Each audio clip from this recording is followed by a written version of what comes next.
இந்தியாவிலிருந்து வெளிக்காட்டிய அந்த ஸ்டேட்மெண்ட்டை நீங்கள் பார்த்தீர்கள்னா எங்கேயுமே நரேந்திர மோடி அவர்கள் தீபாவளியை பற்றி தீபாவளி நாள் தான் அவர் வெளிநாட்டுக்கு போகவில்லை என்கிற அந்த விளக்கத்தை கொடுக்கவில்லை. ஆனால் அன்வர் இப்ராஹிம் அவர்கள் இந்த ஸ்டேட்மெண்ட்டை கொடுக்கிறார். என்ன?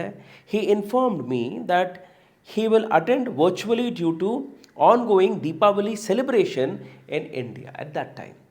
இந்த முறை வர்ச்சுவலாக ஆன்லைன் வழியாக நான் இந்த சப்மிட்டில் கலந்து கொள்கிறேன். இந்த முறை என்னால் வர முடியாது, எங்கள் நாட்டில் தீபாவளி பண்டிகை நடத்தும். ஆசியான் சப்மிட், தீபாவளி ஃபெஸ்டிவல், இது எல்லாத்தையும் நீங்கள் கணக்கு போட்டு பாருங்கள்.